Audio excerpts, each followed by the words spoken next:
প্ৰিয় দৰ্শকসকল, আপোনালোকে আজিৰ এই ভিডিঅ'টোত গম পাব বিশিষ্ট কণ্ঠশিল্পী খগেন গগৈৰ জীৱনৰ বহুতো হাস্যমধুৰ কথা, যিখিনি কথা হয়তো আপোনালোকে আগতে কতোৱে শুনা নাই।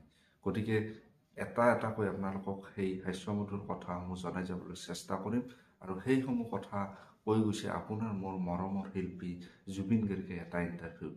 আৰু প্ৰথমতে বিশিষ্ট কণ্ঠশিল্পী খগেন গগৈৰ জীৱনৰ এটা হাস্যমধুৰ কথা আপোনালোকলৈ আগবঢ়াইছোঁ।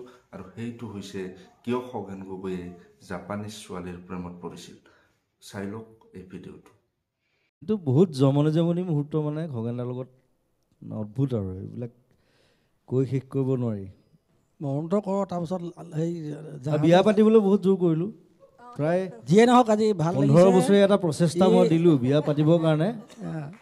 বিয়া নাপাতিলে, কিন্তু মই ক'লোঁ মই চাই মেলি দিম, বিয়া মই পাতি দিম। নাই, বিয়া নাপাতে। আৰু মোক সদায় কয় বোলে মোৰ কিবা বাকচটা আছে তেওঁৰ ইমান ডাঙৰ, সেইটো মানে তেওঁ মৰিলে বোলে মোক দি থৈ যাব। এতিয়া চবৰে কোনেও নাজানে বাকচটোৰ ভিতৰত কি আছে। মই আশা পালি ৰৈ আছোঁ কিবা দিয়ে। চব এদিন কামুৰি মানে বহুত দেৰি কামুৰি থাকোঁতে লাষ্টত ক'লে মোৰ গাৰ্লফ্ৰেণ্ড এজনী আছিলে, বুজিছ। মই বোলো কোন, কওকচোন, মই এতিয়াও কথা পাতোঁ। বোলে নাই, তাই জাপানত থাকে। মই বোলো এইটো বহুত দূৰ হৈ গ'ল। সেইজনী বিয়া চিয়া হৈ চাগে এতিয়া, আৰু আছে নাই সেইটোও নাজানে। ক'ৰবাত লগ পাইছিলে, জাহাজত লগ পাইছিলে বোলে, প্ৰগ্ৰেম কৰিবলৈ যাওঁতে, মানে জাপানীজ কোনোবা ছোৱালী এজনী। তেতিয়া একদম ডেকা আছিলেতো, এতিয়াও ডেকাই বাৰু। চ' কিবা এটা প্ৰেম হ'ল। তেতিয়া মোবাইল চোবাইলো নাইতো। তাৰপিছত কেনেকৈ বা কথা পাতে নাজানো, টেলিফোন কৰে নে চিঠিয়ে দিয়ে কি, এতিয়া নিজ মুখেৰে ক'লে ভাল লাগিব। আৰু প্ৰথম খগেনক প্ৰথম মোবাইলটো কিন্তু মই কিনি দিছোঁ, হয়নে? সেইটো সঁচা কথা। এই কি কয়, কি মটৰৱালা নে কি, এই দীঘলকৈ হেৰি থকাটো কি আছিলে এইটো কোম্পানীটো, মটৰৱালা নে কি? দীঘল ইটা চপৰাৰ নিচিনা যে। তেতিয়া সেইবোৰে ওলাইছিলে। দীঘল যে সেইডাল দীঘল সেইডাল থাকে।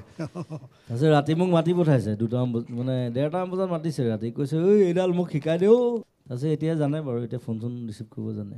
এইবাৰ শুনক কণ্ঠশিল্পী খগেন গগৈয়ে কিয় প্ৰেছাৰ কুকাৰৰ ঢাকনি খুলিব নোৱাৰিলে। আৰু খগেনদাৰ আৰু এটা জমনি কেছ এটা কওঁ। খগেনদাৰ মানে ঢেৰ জমনি কেছ আছে। খগেনদা অকলে থাকেতো, সেইখিনি ওচৰতে থাকে। তাৰপিছত ওচৰৰ ভাইটিবিলাকে চবেই খগেনদাক মৰম কৰে। চবেই কোনোবাই ভাত বনাই দিয়ে, কোনোবাই কিবা দিয়ে। চাই আৰু পানী দুনি খাই ধুনীয়াকৈ থাকে আৰু বঢ়িয়াকৈ, ৰজা টাইপ, ৰজাই। চ' কোনোবা এটা প্ৰেছাৰ কুকাৰ এটা কিনি দিলে। কিনি পেলাই প্ৰেছাৰ কুকাৰটোত ভাত বনাই থৈ গ'ল। খগেনদা দেৰিকৈ খাব আৰু বহি আছে নিজৰ হেৰিত, নিজৰ মচগুল হৈ আছে। তাৰপিছত ক'লে যে আপুনি ৰাতি ভাতটো উলিয়াই পেলাই খাই ল'ব, মই প্ৰেছাৰ কুকাৰত থৈ গৈছোঁ ভাতটো, আঞ্জা চাঞ্জা আছে। চ' 1 ঘণ্টামান চেষ্টা কৰিলে, প্ৰেছাৰ কুকাৰটো খুলিব নোৱাৰিলে। ঘূৰাই আছে, নুখুলে। এই so' he is like that, simple like that. এইবাৰ আপোনালোকলৈ আগবঢ়াইছোঁ কিয় সুৰাৰ লগত খগেন গগৈয়ে কেঁচা আম খায়। ইয়াৰ ৰহস্য কি, এই সমগ্ৰ বিষয়টো আপোনালোকে এই ভিডিঅ'টো চালেই গম পাব, বুজি পাব। গতিকে ভিডিঅ'টো আপোনালোকে শেষলৈকে চাওক। খগেনদাৰ মানে আৰু এটা কথা আছে, মই প্ৰথম মানুহ দেখিলোঁ যি মদৰ লগত কেঁচা আম খায়। তামোলো খায়। অৱশ্যে একো যেতিয়া নেপাওঁ লগত, তামোলে হৈ যায়। তামোল কেতিয়াবা যোৰহাটতো জেৰেঙা পথাৰ দেখে। গাড়ীত একেলগে আহি থাকোঁ, মোক খিৰিকীখন খুলি পেলাই কয় এইখন চাহ জেৰেঙা পথাৰ, ইয়াতেই জয়মতীক মাৰিছিলে বোলে। মই বোলে আপুনি যোৰহাটত ক'ত জেৰেঙা পথাৰ পালে? যোৰহাটৰ বাইপাছটোত মানে সেই পথাৰখন দেখে যে, এখন জেৰেঙা পথাৰ বুলি ভাবে। অলপ টিংটঙো হৈ আছিলোঁ বাৰু।